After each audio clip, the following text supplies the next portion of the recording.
Broadband. In this decade of the 21st century, families, businesses, and communities across Minnesota have increasingly realized how much we need it. You guys all know that. I'll just talk.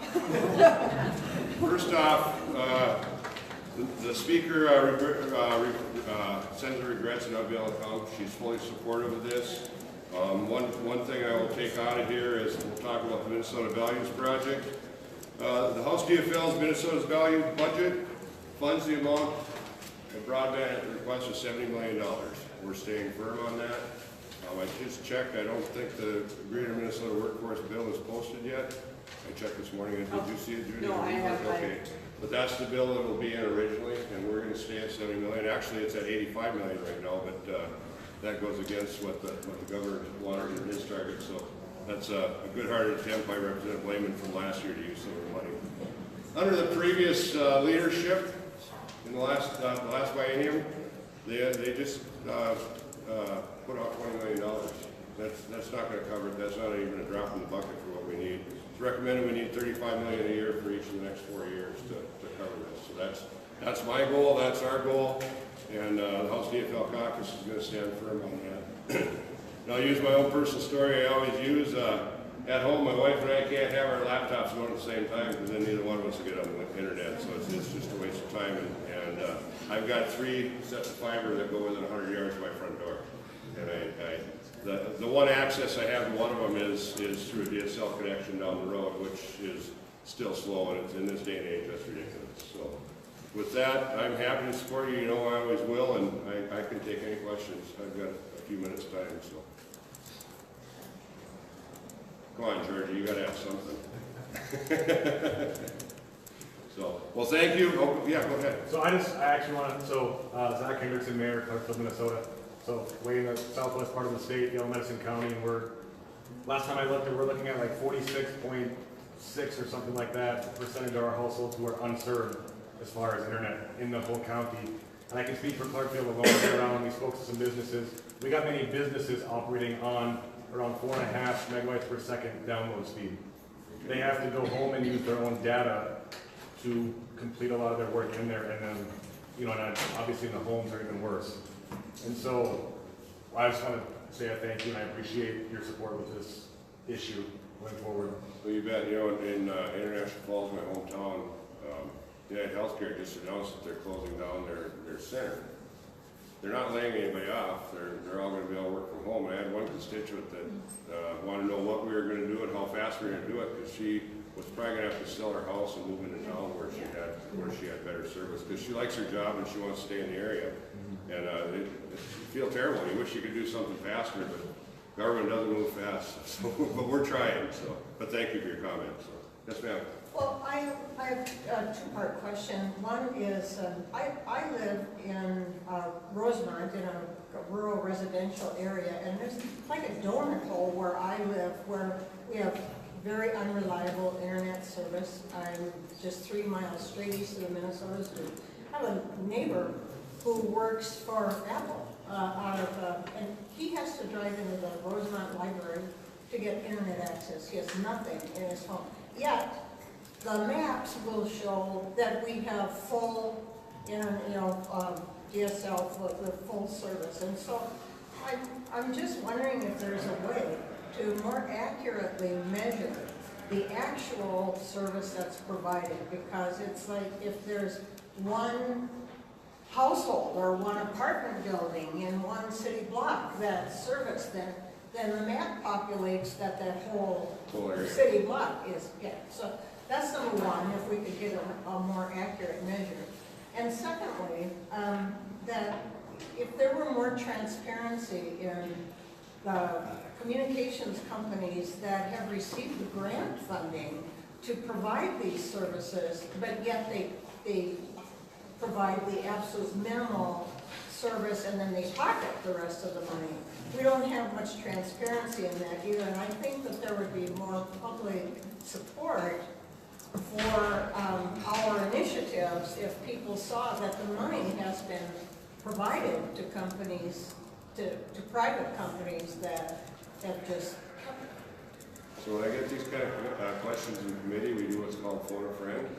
I know the folks from Deed and stuff are back there that they could probably address that.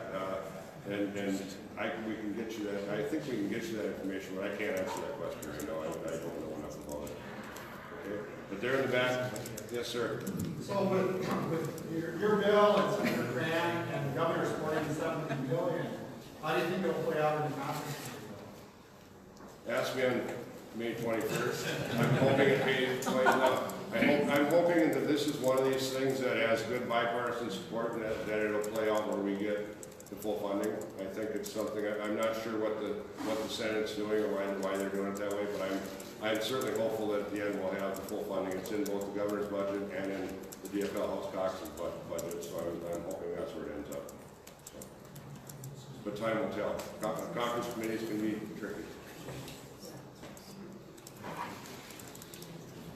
All right, well, thanks. I'm going to keep pushing this, and Judy's in my office just about every day.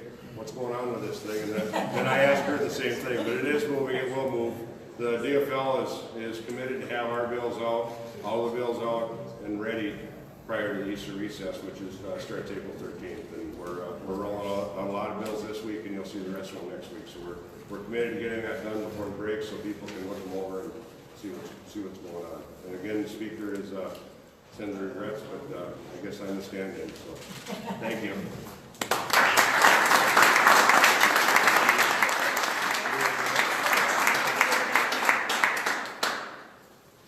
Well, this has been, our sequencing has been perfect this morning. Welcome to Senator Gazelka. He is the majority leader in the Senate, and right? Yeah, trick question.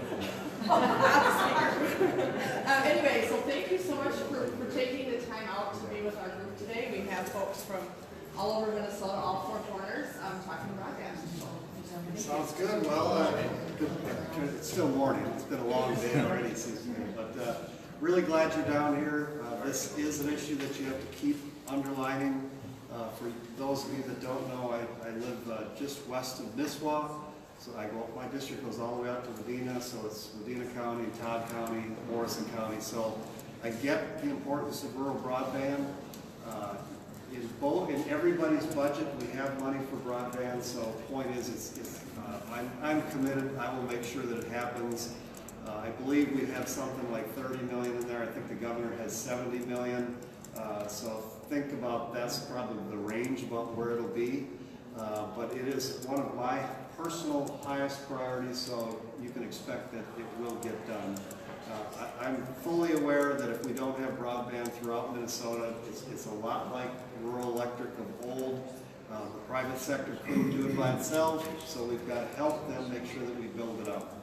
If rural Minnesota is going to compete with education, with businesses, medical care, we have to have it.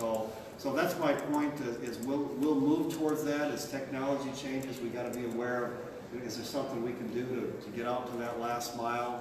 That's where it gets very, very expensive. But just know that I'm very, very passionate about it, and so I expect it to get done. There are some areas of government that aren't going to get done this year, and it's easy to propose 70 million when you're increasing taxes $3 billion, which is what the governor and the House did. But we're proposing money no matter what, and we're not proposing any tax increase. So, but the point is, I'm very, very optimistic that this will get done, just because you see it everywhere. So any other questions on anything? I'm happy to address.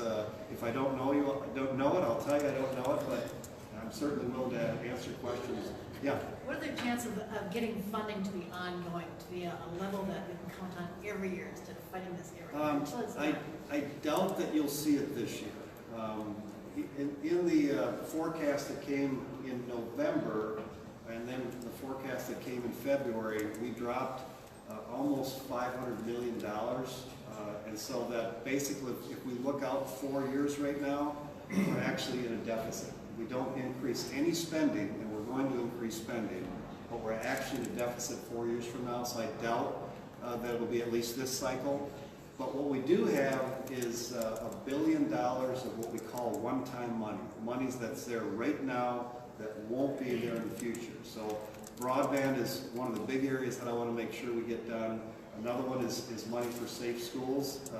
We had a number of dollars in there last year. The governor in various bills vetoed. He didn't veto that, but he vetoed bills that had it. And so we want to make sure that all of our schools can get access to money to make their schools safer. So that's where we look at one-time money, which is why I hope the 30 million is I hope the number in the end is higher than that. So, but I don't expect it this year straight up.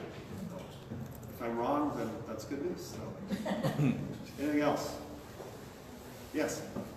My name's Bill Coleman. I work with a lot of rural communities on broadband, and I just know that in the last 18 to 24 months, the level of urgency that is taking place on places with no broadband is really escalating. I think people are now really seeing the evidence that the lack of broadband is having a real negative effect on their communities. And you could probably see that in your district. The Greater Lakes area has pretty good broadband fiber.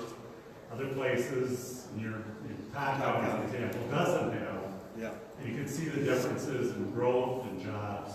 And so I just encourage you to push for that $70 million as hard as you can, because delaying, it's like the town waiting for the railroad to come. I agree. And the railroad didn't come to a lot of towns, and those towns don't exist. Let me add one more thing to that. So broadband in the Senate used to be with our jobs committee because they are interrelated. We know it matters. But we intentionally put it in our ag committee because Tory Western is super passionate about broadband, and I know he'll fight for it. So, and he represents really more of the rural sector than just the jobs committee. And so that was very intentional on my part, so that we don't forget the small towns. Yep. Vince Robinson from Lincoln County, and I think focusing this just as a rural issue doesn't do it entire justice, because I don't care if you're a business in the metro area, if you're a resident in the metro area, or from a rural area. If you're trying to communicate with somebody that does not have the same access speeds that you have, it's a futile conversation. So if I'm a business here and I'm trying to do business with somebody that doesn't have access, I've lost that business. I can't communicate with them. They can't communicate with me to the same degree that others can. So if we're going to recognize the value to the state, to the broadband investments that everybody has made so far, we have to get everybody on board. We have to get the entire state covered at a minimum level that will allow us all to do trade and communications that's meaningful to everybody. So I appreciate that this is a rural issue because these are people that are unserved, but it truly is a statewide issue. That's a good point. Yep, no, good point. And the fact that the governor, the House, and the Senate are all talking about it, that's a good thing. That hasn't been the case every year. So, last question. I just want to bring up Frontier again. I'm from Leesburg County, and we have mostly Frontier. So 3 weeks ago, Frontier comes out and cuts the cable and phone to my neighbor that's on hospice. They don't even tell her. It's a week before they come out and fix it. It's 3 weeks for the internet. And that's one of many, many stories.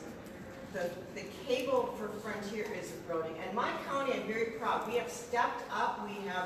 We've worked with Bill. We've got a feasibility study. We're going to be in line at the end of the year. But in the meantime, we have elderly people and businesses that are losing anything because they have Frontier in the meanwhile. So if you would share that story with Senator Tory Western. Senator Tory Western. Okay, I'd be happy to. Yep. All right, well, thank you for coming down. And Thank you. We'll see you.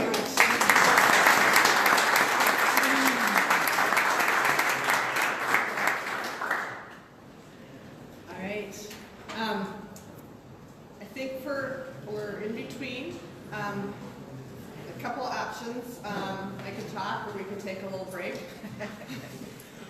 A little break. And then just to let you all know, from 11 to when we're done with this part of the session, as Dana is here and she will be able to answer specific questions for those of you who don't want it. So take like a 10-minute break, and then if you're still waiting on, yeah? So I just have to make a pitch for the Broadband Coalition membership table back here. Oh, big pitch, broadband membership table back here. Yeah, I'm not going to use it on being a supporting member. Okay, thank you. We'll come back in like 10 minutes, okay?